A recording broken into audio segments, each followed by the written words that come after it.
Hello बच्चों, अब हम पढ़ने वाले हैं टेक्सोनोमिक एड्स।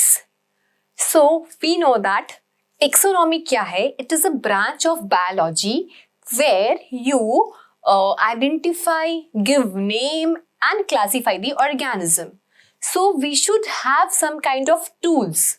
ठीक है, हमारे पास ऐसे टूल्स होने चाहिए या फिर ऐसा स्टॉक होना चाहिए जिससे हमें देख के पता चले कि अच्छा ये डिस्कवरी हो चुकी है और फिर कोई नया हमें मिला तो हमने उसे डिस्क्राइब करके वहां पे रख दिया।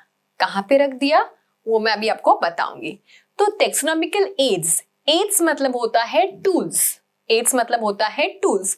तो क्या क्या टूल्स है आपके पास स्टडी करने के लिए, है ना? अगर आपको टेक्सोनोमिस्ट बनना है, आपको कुछ नया आइडेंटिफाई करना है, तो बेसिकली आपको वो सारे प्लांट्स जिस रीजन में आप जा रहे हो उस रीजन में कौन कौन से प्लांट्स ऑलरेडी डिस्कवर हो चुके हैं आपको पूरा नॉलेज होना चाहिए। ठीक है, और उसके बाद अच्छा आप देख रहे हो ओ ये तो मैंने देखा ही नहीं था, तो that is new one for you. फिर आपको उसे प्रॉपर ऑर्डर में, प्रॉपर टेक्सोनोमिकल हायरार्की में क्लासिफाई करना पड़ेगा। Okay, that's the thing. चलो, taxonomical aids. So taxonomic guide और taxonomic aids refers to the techniques, stored information and procedures useful in identification and classification of entities। ठीक है, अगर आपको कोई नया प्लांट मिला एक रीजन में, तो उस पर्टिकुलर रीजन के कौन कौन से प्लांट्स ऑलरेडी डिस्कवर हो चुके हैं, क्या है क्या नहीं, ठीक है, तो वो सब स्टडी करना इज दिस ब्रांच टेक्सोनॉमी, मतलब दिस फील्ड टेक्सोनॉमिकल एड्स। ठीक है, अब बच्चों जब हम टेक्सोनॉमिकल एड्स की बात करते हैं ना, तो क्या होता है, हम देखते हैं कि हम लिविंग चीजों को स्टडी कर रहे हैं या फिर नॉन लिविंग, ये याद रखना। ठीक है, इसमें हम लिविंग और नॉन लिविंग, मतलब स्टोर्ड इंफॉर्मेशन है कि भाई ये लिविंग अपन देख रहे हैं। जैसे फॉर एग्जाम्पल जो हम हर्बेरियम की बात करने वाले हैं, अभी सब बताऊंगी मैं आपको।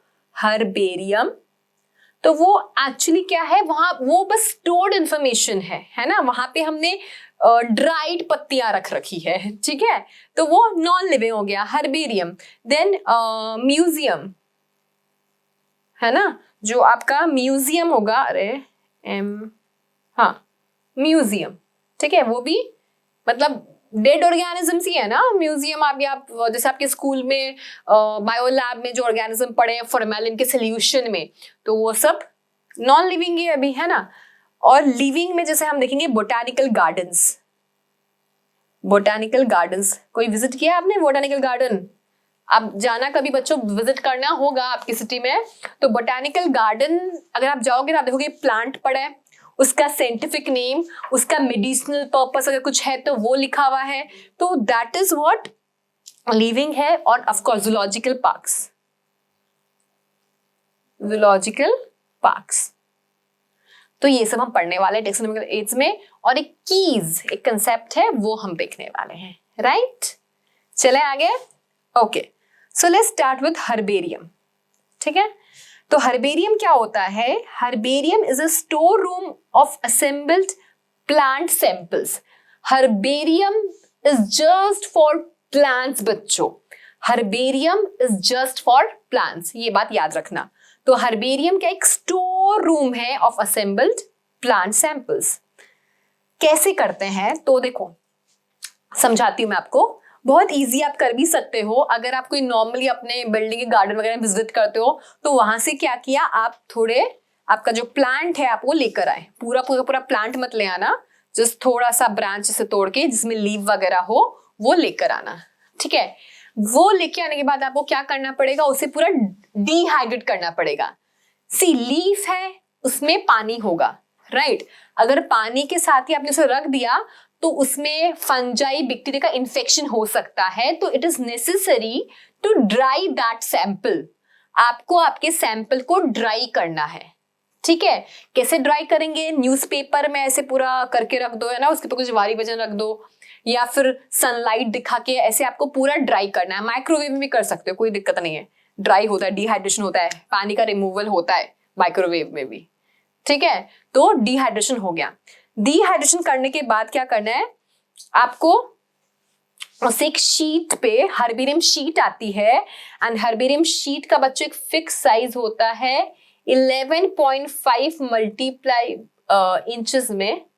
आप क्या समझोगे 11.5 ऐसे 11.5 inch to multiply by 16.5 inch, ये फिक्स साइज है, यही साइज होना चाहिए आपका, ठीक है। तो एक फिक्स साइज का आप ये शीट लिए, हर्बेरियम शीट लिए, एंड उस पे आपका सैंपल आपने या तो टाई कर दिया सुई धागे से या फिर किसी चीज से चिपका दिया, ठीक है। यहाँ पे तो जैसे हर्बेरियम जहाँ पे स्टोर किया जाता है ना, तो वहां पे कुछ कुछ केमिकल्स भी आपके बनाए जाते हैं, एक मर्करी क्लोराइड को जैसे बनता है, ताकि पेस्ट वगैरह इन्फेक्ट ना करे, इस हिसाब से। तो आपने क्या किया, शीट लगा दिया, मतलब शीट पे चिपका दिया पूरा, which they are systematically ordered in accordance with the classification system universally accepted। मतलब क्या है बेटा, हमने टेक्सोनोमिक हायरार्की पढ़ी है कि भाई इसका साइंटिफिक नेम क्या है ना, इसका फैमिली, क्लास, मतलब फैमिली, ऑर्डर, क्लास और डिवीजन क्या है, किंगडम तो प्लांट ही है, राइट। तो वो सब इंफॉर्मेशन आपको वहां पे साइड में लिखना होता है, वो इंफॉर्मेशन, उसका वर्नैकुलर नेम, वर्नैकुलर नेम मतलब लोकल नेम उसका, है ना, उसे क्या बोलते हैं लोकल लैंग्वेज में, वो नाम भी आपको लिखना होता है। तो बेटा ये याद रखना, जो नेक्स्ट मैं बोल रही हूँ, आपका नीट में ऐसा क्वेश्चन आया हुआ है, the herbarium sheet consist of marks concerning the scientific name of the plant, date कि कब किस डेट को वो कलेक्ट किया गया था, ठीक है, द स्पॉट ऑफ गैदरिंग, कहां से आपने उसे कलेक्ट किया, आपका नाम क्या है कलेक्टर, फैमिली, आपकी फैमिली नहीं बेटा, उस प्लांट की कौन सी फैमिली है, ठीक है, खुद की फैमिली का नाम मत लिखाना, प्लांट का फैमिली, ठीक है, and much more concerning samples, आपको उसके कोई बर्ड वगैरह ही मिला है तो वो सब भी आप हर्बेरियम शीट पे लगा सकते हो, ठीक है। देखो ऐसे पूरे रूम्स होते हैं, बड़े बड़े दिख रहे हैं, और यहाँ पे ऐसे हर्बेरियम शीट, देखो पत्ता पड़ा ना यहाँ पे, एक दिखाती हूँ मैं आपको, ये देखो, देख रहे हैं यहाँ पे इंफॉर्मेशन, देखो ये पूरा चिपकाया हुआ है ना, डेट एंड टाइम, ठीक है, then place of collection, botanical name, English name, फिर उसका लोकल नेम क्या है, कौन सी फैमिली है, कलेक्टर का नाम, सब कुछ लिखा हुआ है। तो ऐसा होता है ये आपका, ठीक है, आप बना सकते हो ये। ओके बच्चों, नेक्स्ट टेक्सोनोमिक एड की जो हम बात करने जा रहे हैं वो है म्यूजियम, ठीक है। तो म्यूजियम में आप सोचो क्या फोटो लगा रखी है, बताती है मैम, रुको एक मिनट, पहले म्यूजियम के बारे में समझो। It is a repository having an assembly of different plants and animal samples preserved, तो प्रिजर्व्ड है तो मतलब डेड है ना, यहाँ जैसे प्रिजर्व्ड है मतलब ये नॉन लिविंग वर्ड अगर मैं हटा दूं तो ऐसे प्रिजर्व लिख देती हूँ ना, जैसे नॉन लिविंग तो अजीब लगता है भाई, लिविंग तो है ही, तो प्रिजर्व्ड, ठीक है, प्रिजर्व्ड करके जो हम रखते हैं वो कहाँ रखते हैं, हर्बेरियम और म्यूजियम में, है ना। तो प्रिजर्व्ड है ना, फिर नॉन लिविंग तो चैप्टर का नाम ही चेंज हो गया, preserved, fine. So it is a repository having an assembly of different plants and animal samples preserved for study and further information source. Here, the entities are preserved either as dry sample or additive arrangement. It is usually an accumulation of skeleton of animals too. देखो ये आपके school का जो bio lab है उसमें आपको ये वाला दिख जाएगा ना, ऐसे एनिमल्स, है ना। तो बेसिकली क्या करते हैं हम, फॉर्मलिन के सोल्यूशन में रखते हैं इसको, ताकि ये ऑर्गेनिज्म जो है वो खराब ना हो, है ना, फॉर्मलिन के सोल्यूशन में हम इसको रखते हैं। ये बेटा ये क्रोकोडाइल है, स्टफ्ड क्रोकोडाइल है, ये मेरी यूनिवर्सिटी में था, उसकी पिक्चर मैं आपको दिखा रही हूँ। तो ये क्रोकोडाइल को स्टफिंग करके बेसिकली रख दिया है, ठीक है। तो हम जब भी जू लैब में जाते थे, हम बस इस क्रोकोडाइल के पास जाके फोटो खिंचाते थे, तो वो फोटो काम आई मुझे आपको दिखाने के लिए कि this is what, this is stuffed crocodile, ठीक है। इस तरह से बच्चों हम इंसेक्ट्स को भी प्रिजर्व कर सकते हैं। एक इंसेक्ट बॉक्स आता है, आप देखना कभी गूगल में ऐसे इमेजेस मिलेगा आपको इंसेक्ट बॉक्स, तो उसमें डिफरेंट वैरायटी ऑफ इंसेक्ट्स को ऐसे रखते हैं। या फिर अगर आपने बच्चों एक मक्खी मूवी है साउथ की, उसमें देखा होगा, तो उसमें बेसिकली इंसेक्ट, उसमें जो मक्खी है वो हीरो को मारने की कोशिश करते हैं ना, तो वहां पे वो एक जाता है किसी रिसर्चर के पास जो मक्खी पे स्टडी करता है, तो वहां पे आपने इंसेक्ट बॉक्स देखा होगा। तो इंसेक्ट बॉक्स में बेसिकली क्या होता है, इंसेक्ट्स को प्रिजर्व करके रखा जाता है ना। तो म्यूजियम में जाके आप ऐसे जो ऑर्गेनिज्म है ना, आप अगर आपको कोई नया ऑर्गेनिज्म मिला, कि नया मोलस्का मिला है, तो आप जाके देख रहे हो भाई ये वाला मोलस्का है कहीं, किसी को इसका नाम पता है कि नहीं पता, नहीं पता तो चलो मैं इसके बारे में सबको बताऊंगा। या आपको कोई रिसर्च वर्क कैरी करना हो आपको, तो ये सब बहुत काम का है ना। एंड ऑफ कोर्स बच्चे लोग को पढ़ाने के लिए भी ये सब काम आता है। समझ में आ गया? तो म्यूजियम क्या है? Assemblage of plants and animals. मैंने यहाँ पे सिर्फ एनिमल्स की फोटो रखी है बच्चों, प्लांट्स का भी प्रिजर्वेशन होता है इन म्यूजियम, ठीक है। Preservation of plants and animal samples preserve किए जाते हैं। Fine, okay. तो प्रिजर्व वाला देख लिया हमने, अब लिविंग कैटेगरी देखते हैं बच्चों। तो wow, botanical garden, you can visit botanical garden near by you, ठीक है। ये एक बोटैनिकल गार्डन का ही पिक्चर है जो मैंने विजिट किया था 2-3 साल पहले। एंड यहाँ पे इसमें इस फोटो में आप देख रहे हो डिफरेंट टाइप ऑफ कैक्टस जो यहाँ पे ग्रो कर रहे हैं, है ना। और बोटैनिकल गार्डन में ग्रीन हाउस भी होता है बच्चों, और ऐसे कैटेगरीज बनी होती है, जैसे हाँ मेडिसिनल प्लांट की अलग कैटेगरीज है, उस सेक्शन में आप जाओगे तो आपको सारी मेडिसिनल प्लांट ही मिलेंगे। आजकल ऐसे भी प्लांट्स आते हैं जो पोल्यूटेंट्स को एक्सेप्ट करते हैं, तो एक पर्टिकुलर कैटेगरी उनकी बना रखी है, ठीक है। तो डिफाइन देखते हैं क्या होता है बोटैनिकल गार्डन। तो it consist of accumulation of living plant species। सी, हमने टेक्सोनोमिकल एज जब पढ़ा था, हमने कहा हम लिविंग और प्रिजर्व्ड दोनों चीज देखने वाले हैं। तो हमने हर्बेरियम देखा, दैट इज प्रिजर्व्ड, म्यूजियम देखा, वो भी प्रिजर्व था। Now we are studying botanical gardens, जो कि लिविंग है, वहां पे लाइफ स्पीशीज रखी है ना। ये सब जो कैक्टस आपको दिख रहा है ये सब जिंदा है बेटा, कैक्टस है ना, लिविंग है। तो it consist of an accumulation of living plant species developed to identify and also as an information source। ये देखिए यहाँ पे इसके ना देखो साइंटिफिक नेम्स भी लिखे हुए हैं ऐसे, है ना। तो ये सब स्टडी करने में हेल्प करता है, okay. Every plant has a label exhibiting it's scientific name and family name, ठीक है। ये देखो सब कुछ ऐसे साइंटिफिक नेम और फैमिली नेम लिखा हुआ रहता है बोटैनिकल गार्डन में, है ना। बच्चों डू विजिट। तो अभी कुछ आपके टेक्स्ट बुक में एनसीईआरटी में नाम है, वो मैं नाम करा दूं आपको। एक तो है अरे नाम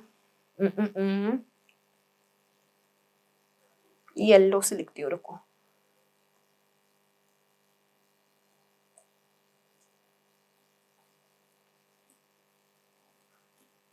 दिख रहा है ना अब, रॉयल बोटैनिकल गार्डन, ठीक है।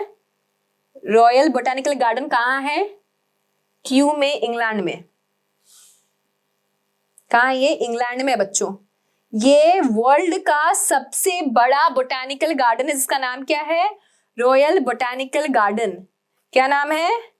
रॉयल बोटैनिकल गार्डन, ठीक है। रॉयल बोटैनिकल गार्डन कहाँ है बच्चा? इंग्लैंड, क्यू में, इंग्लैंड में है, ठीक है। अपने इंडिया में नहीं है, ऑफ कोर्स है। इंडियन बोटैनिकल गार्डन कहाँ है ये? इंडियन बोटैनिकल गार्डन बच्चे हावड़ा में है। अब हावड़ा कहाँ है? हावड़ा बच्चों कोलकाता में है। कोलकाता कहाँ है बच्चों? वेस्ट बंगाल में है, ठीक है। तो रॉयल बोटैनिकल गार्डन कहाँ है बेटा? हावड़ा, हावड़ा इंडिया, ऐसा याद कर लो, ठीक है। इंडियन बोटैनिकल गार्डन कहाँ है बेटा? हावड़ा इंडिया।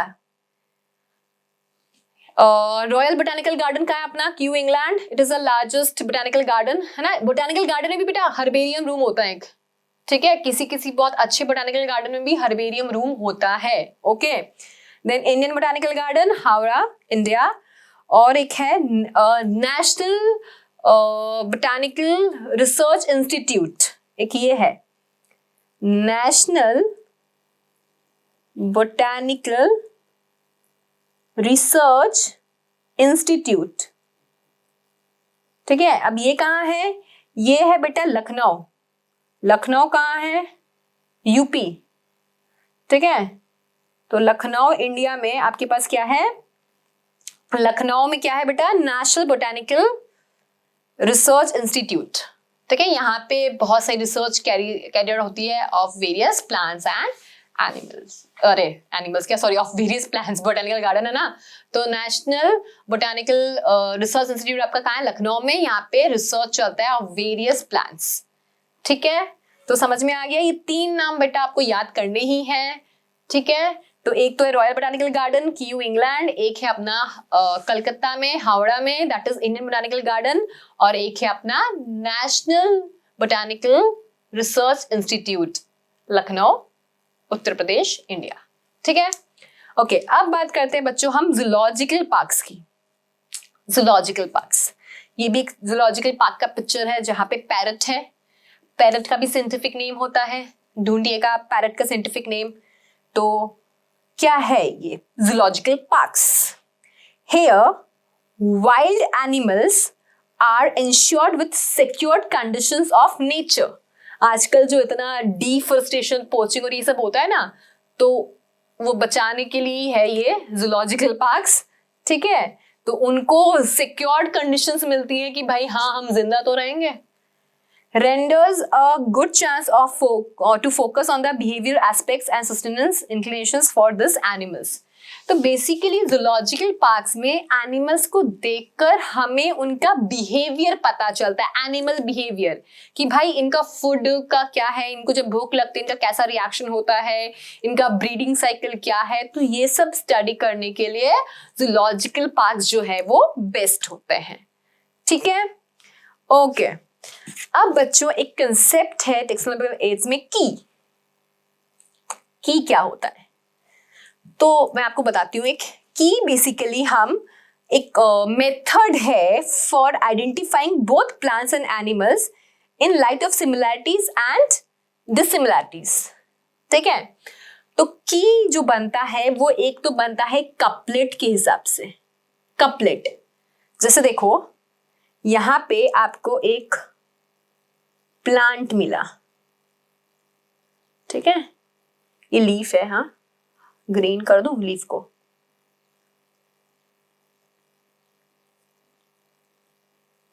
ठीक है, लीफ मिला।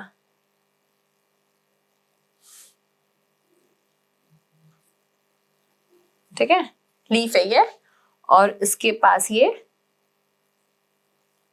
पर्पल कलर के फ्लावर्स है, समझ लो।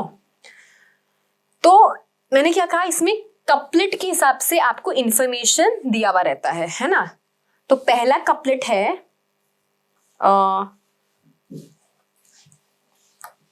आपको आइडेंटिफाई करना है। ठीक है, तो मैं लिख रही हूं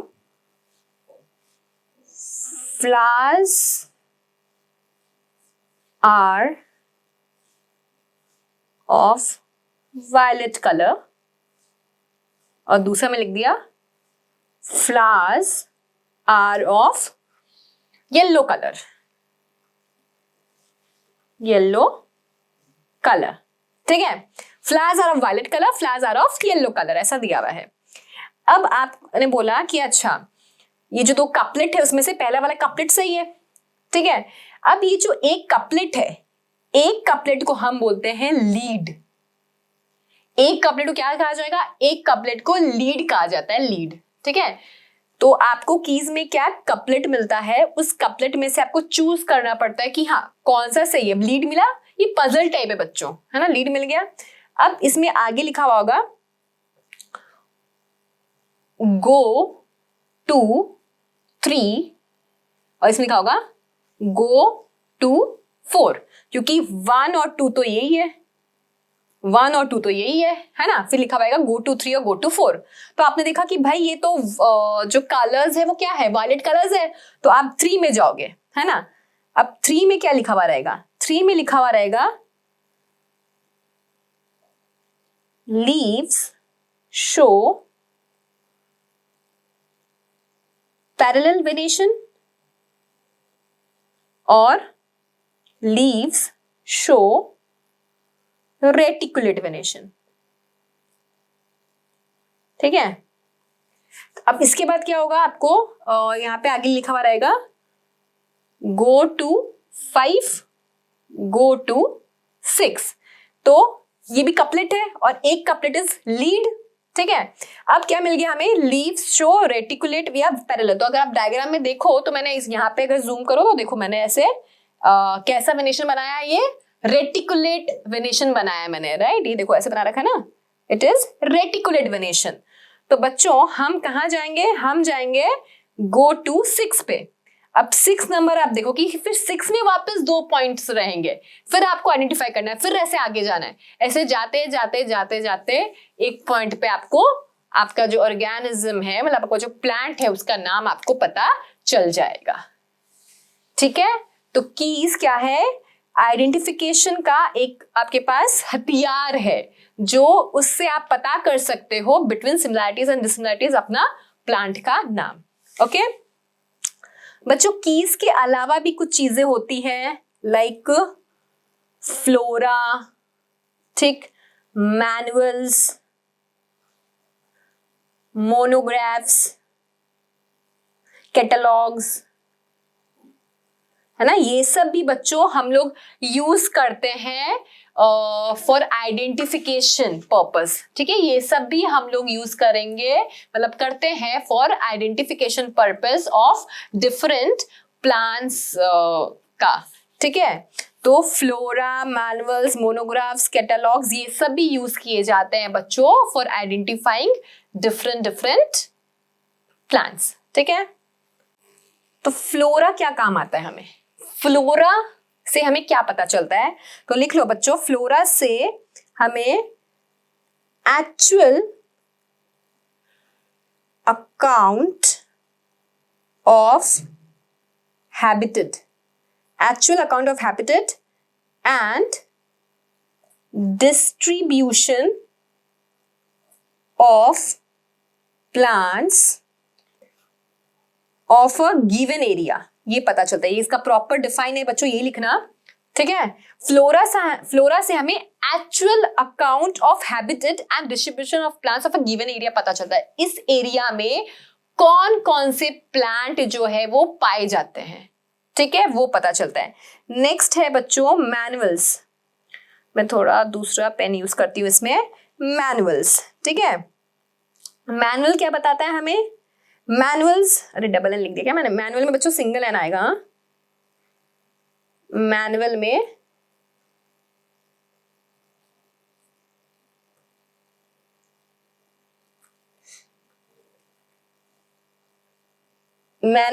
सिंगल एन आता है। मैनुअल से क्या पता चलता है हमें, they are useful for providing information for अरे मैंने कोई बात नहीं, मैंने इससे लिख दिया, हाँ लिख लेना आप लोग ये define, providing information for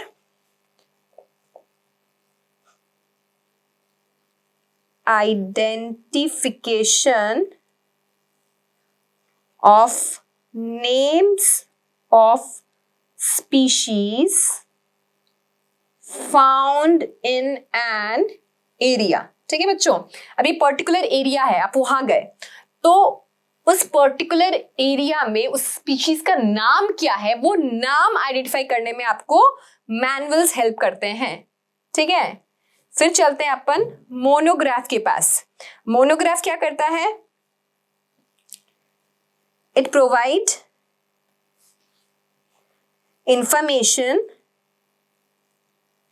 information of any one tax on. ठीक है, एक टेक्सॉन के बारे में इंफॉर्मेशन बताता है, कौन, मोनोग्राफ्स। समझ में आ गया। तो फ्लोरा, मैनुअल, मोनोग्राफ्स, कैटलॉग्स, ये सब भी चीजें हैं जो कीज की तरह हमें आइडेंटिफिकेशन में हेल्प करती है। ठीक है, थैंक यू।